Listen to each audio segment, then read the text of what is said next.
আসসালামু আলাইকুম সম্মানিত মৎস্যচাষী ভাইয়েরা, আশা করি সবাই ভালো আছেন। আপনাদের সুস্বাস্থ্য কামনা করে আজকে আমি আপনাদের সামনে অরিজিনাল থাই পাঙ্গাস মাছের ভিডিও নিয়ে হাজির হয়ে গেলাম।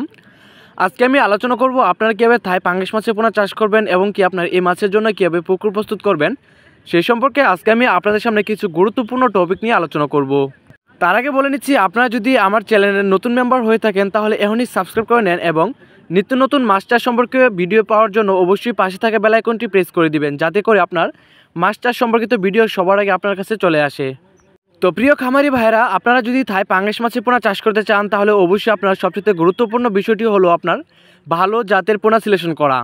এরপর হলো আপনার ভালোভাবে পুকুরটি প্রস্তুত করা। ভালোভাবে পুকুর প্রস্তুত বলতে আপনার পুকুরটি এমন জায়গায় প্রস্তুত করতে হবে যেখানে আপনার পর্যাপ্ত পরিমাণ সূর্যের আলো বাতাস থাকে, এমনকি আপনার বন্যামুক্ত থাকে। আর আপনার বিশেষ করে পাঙ্গাস মাছ চাষের ক্ষেত্রে সবচেয়ে গুরুত্বপূর্ণ বিষয়টি হলো যেন আপনার পানি পাল্টানোর ব্যবস্থা থাকে, কারণ আপনার পাঙ্গাস মাছের পানিতে বেশিরভাগ সময় গ্যাস হয়ে যায়, যার ফলে আপনার যদি পানিতে অতিরিক্ত গ্যাস হয়ে যায় তো তখন যেন আপনি সাথে সাথে পানিটা পাল্টিয়ে ফেলতে পারেন। তো এই জন্য একটা পুকুরে আপনার পানি পাল্টানোর একটা ব্যবস্থা রাখতে হবে। তারপর আপনার পুকুরটি প্রস্তুত করবেন। তো পুকুর প্রস্তুত বলতে আপনার পুকুরটি যদি পুরাতন পুকুর হয়ে থাকে তাহলে আপনার প্রথমে সেচের মাধ্যমে পুকুরটি শুকিয়ে ফেলবেন। আর যদি আপনার পুকুর শুকানো সম্ভব না হয় তাহলে আপনার পুকুরে যদি রাক্ষসীয় মাছ থাকে, যেরকম আপনার চিতল মাছের পোনা, বোয়াল মাছের পোনা, এমনকি আপনার শোল মাছের পোনাও থাকে, তাহলে আপনার এই মাছের পোনাগুলো সরিয়ে ফেলবেন।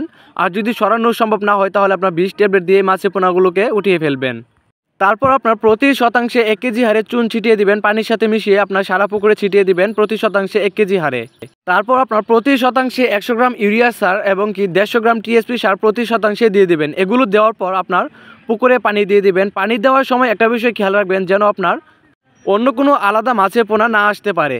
যদি সম্ভব হয় তাহলে আপনার পুকুরে যখন পানি দিবেন তখন পানিটা আপনার ছেঁকে তারপর পুকুরে দিবেন। তারপর আপনার পানি দেওয়ার 2 থেকে 3 দিন পরে আপনি পুকুরে পোনা মজুত করতে পারবেন। তো পোনা মজুদের ক্ষেত্রে একটা বিষয় অবশ্যই খেয়াল রাখবেন, নতুন চাষিরা এই বিষয়টা ভুল করে থাকে যে আপনার মাছের পোনা অধিক ঘনত্বে পুকুরে মজুত করে ফেলে। তো আমাকে অনেকে জিজ্ঞেস করে থাকে যে আপনার মাছের পোনা বড় হয় না কেন, মাছের পোনা গ্রোথ আসে না। তো এই বিষয়টা হলো যে আপনার পুকুরে যদি অধিক ঘনত্বের মাছের পোনা চাষ করে ফেলেন বা মজুত করে ফেলেন, তো এতে করে আপনার দেখা গেছে যে পুকুরে আপনার জায়গা পায় না, মাছ দৌড়াদৌড়ি করতে পারে না। তো এই জন্য আপনারা অবশ্যই যখন মাছের পোনা মজুত করবেন স্বাভাবিক ঘনত্বের মাছের পোনা মজুত করবেন। তো আপনারা যদি এই মাছের পোনাগুলো কালচারিং করতে চান, পাঙ্গাস মাছের পোনা, তাহলে আপনার প্রতি শতাংশে কালচারিংয়ের ক্ষেত্রে আপনার হিসাব করতে হবে 100 থেকে 120 পিস পোনা প্রতি শতাংশে দিতে পারবেন। আর যদি আপনার রেণু থেকে মাছের পোনা বিক্রি করতে চান তাহলে আপনার প্রতি শতাংশে 1000 পিস পোনা মজুত করতে পারবেন। আর আরেকটা বিষয় হলো, আপনি যেখান থেকে মাছের পোনা কিনেন না কেন অবশ্যই একটা বিষয় খেয়াল রাখবেন, যেন আপনার মাছের বুট মাছ অর্থাৎ মাছের বাবা মাছ আর মা মাছ যেন বড় হয়ে থাকে। কারণ আপনার এই মাছের বুট মাছ যদি ছোটো হয়ে থাকে তাহলে আপনি এই মাছের পোনাগুলো ছোটো হবে। তাই আপনার যে কোনো হ্যাচারি থেকে মাছের পোনা নেন না কেন হ্যাচারি মালিকদেরকে জিজ্ঞেস করে রাখবেন যে আপনার এই মাছের বুট মাছ কেমন ছিল। তো প্রিয় খামারি ভাইরা, আপনারা এখন স্ক্রিনে যে মাছের পোনাগুলো দেখতে পাচ্ছেন এগুলো সাইজ রয়েছে আপনার বর্তমানে আপনার 20টা থেকে 25টা কেজি, অথবা আপনারা চাইলে আমাদের কাছে পাবেন 10টা 15টা কেজি সাইজ রয়েছে। আপনারা চাইলে আমরা এই মাছের পোনাগুলো সারা বাংলাদেশে ডেলিভারি দিয়ে থাকি। অথবা আপনারা যদি আরও ছোটো সাইজের পোনা নিতে চান, যেরকম আপনার 150-200 কেজি মাছের পোনা নিতে চান, সেরকমই রয়েছে আমাদের কাছে অ্যাভেলেবেল। তাই আপনারা আমাদের কাছ থেকে যে কোনো সাইজের মাছের পোনায় নিতে পারবেন।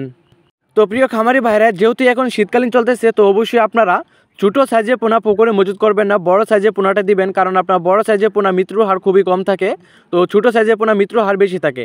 তো আপনারা চাইলে 20টা থেকে 25টা অথবা 40টা 50টা সাইজের পোনাগুলো আপনারা পুকুরে মজুত করতে পারেন। এগুলো আপনার মৃত্যুর হার খুবই কম। তো এগুলো যদি আপনি 20টা থেকে 25টা কেজি মাছ পুকুরে মজুত করেন তাহলে আপনার ইনশাল্লাহ 4 থেকে 5 মাসে আপনার বাজারজাত করতে পারবেন, ভালো একটা ফলাফল অর্জন করতে পারবেন। তাই আপনারা যে কোনো সাইজের যে কোনো ধরনের মাছের পোনা নিতে এখনই আপনারা আমাদের স্ক্রিনে থাকা নাম্বারে যোগাযোগ করতে পারেন, অথবা আপনাদের বন্ধুরা যারা রয়েছে মৎস্যপ্রেমী তাদেরকে ভিডিওটি শেয়ার করে দেখার সুযোগ করে দিবেন, যাতে করে তারাও মাছ চাষ করে ভালো একটা মুনাফা অর্জন করতে পারে।